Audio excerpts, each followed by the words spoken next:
ये एक बड़ी ही अच्छी खबर के साथ। दरअसल हरियाणा सरकार ने शामलात भूमि पर बसे परिवारों को बड़ी राहत दी है। उनके लिए बड़ी खुशखबरी है।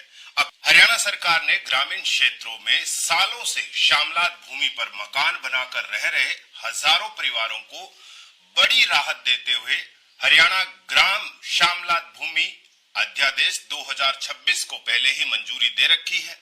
नई व्यवस्था के तहत अब पात्र परिवारों को अपने मकानों का मालिकाना हक प्राप्त करने के लिए तो यानी डीसी को भी मंजूरी देने का अधिकार सौंप दिया है।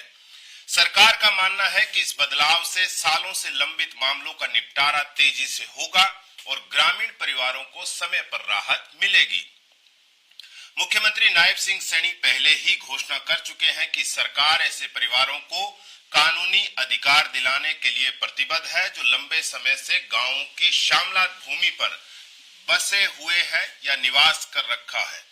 नई नीति के मुताबिक केवल उन्हीं परिवारों को मालिकाना हक मिलेगा जिनका मकान 31 मार्च 2004 या उससे पहले से गांव की शामलात देह की गैर कृषि भूमि पर बना हुआ है, यानी आवेदक को कम से कम 20 सालों से उस भूमि पर निवास कर रहा होना चाहिए।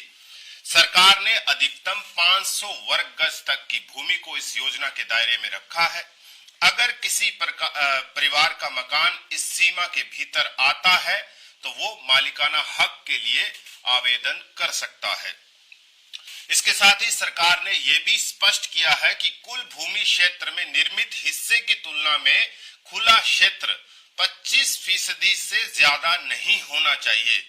इस शर्त का उद्देश्य केवल वास्तविक रिहायशी मकानों को लाभ देना है ताकि योजना का दुरुपयोग न हो।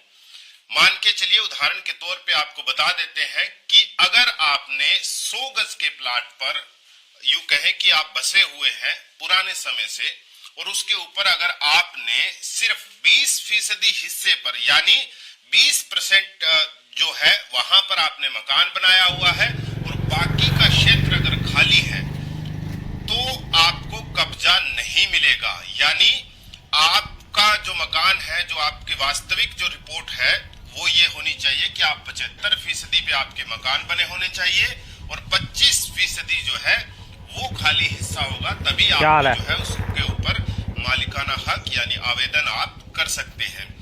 मालिकाना हक प्राप्त करने के लिए जमीन मुफ्त में नहीं दी जाएगी, ये भी याद रखिएगा।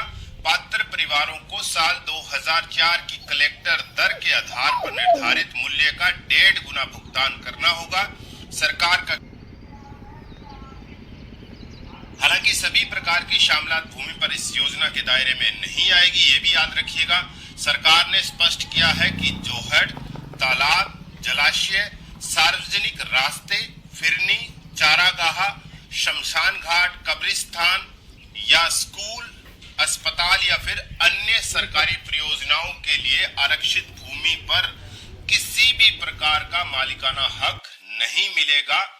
आवेदन प्रक्रिया को भी चरणबद्ध तरीके से निर्धारित किया गया है। सबसे पहले कब्जाधारी व्यक्ति को अपनी ग्राम पंचायत के समक्ष प्रस्ताव प्रस्तुत करना होगा। पंचायत और ग्राम सभा की सहमति मिलने के बाद मामला बीडीपीओ के माध्यम से जिला प्रशासन के पास भेजा जाएगा। इसके बाद संबंधित उपायुक्त पात्रता और दस्तावेजों की जांच कर अंतिम फैसला लेंगे। सरकार ने अंतिम तिथि बढ़ाकर 16 जनवरी 2027 कर दी है। इससे पहले आप तमाम जो लोग शामलात भूमि पर कब्जे पर बैठे हैं या बसे हुए हैं वो आवेदन कर सकते हैं। इससे दस्तावेज भी प्रस्तुत करने होंगे। दस्तावेज क्या क्या चाहिए ये भी हम आपको बता देते हैं। इसमें सबसे पहले आधार कार्ड, परिवार पहचान पत्र यानी फैमिली आईडी, 31 मार्च 2004 से पहले के बिजली या पानी के बिल, पुराना हाउस टैक्स रिकॉर्ड हो, मकान से संबंधित दस्तावेज या पंचायत द्वारा जारी प्रमाण पत्र शामिल हो सकते हैं।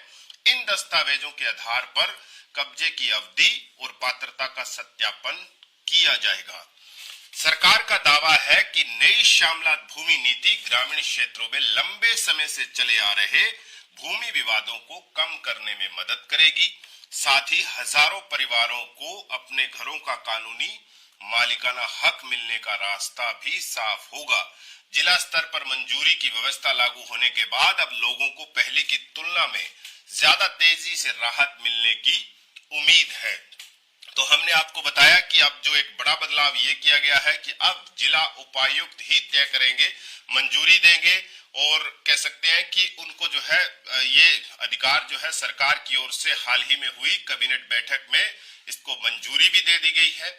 हमने आपको पात्रता के लिए बताया है कि आप किस लिहाज से पात्र है और किन किन जमीनों पर जो है वो आपको जो है मालिकाना हक नहीं मिलेगा। ये तमाम डिटेल हमने आपको बताने की कोशिश की है। अगर आपको अच्छी लगी है तो इसे ज्यादा से ज्यादा शेयर कीजिएगा ताकि जिन लोगों को लग रहा है कि उन्हें जो है मालिकाना हक मिलेगा वो पूरा का पूरा क्राइटेरिया जो है वो फॉलो करते हैं या नहीं उन्हें पता भी चलेगा और वो फिर कह सकते हैं कि जिनकी जमीन जो बसे हुए हैं जोड़ों पे, फिरनी पर, सरकारी रास्तों पे, स्कूल की जमीन पे वो इस झंझट में जो है वो नहीं पड़ेंगे और जो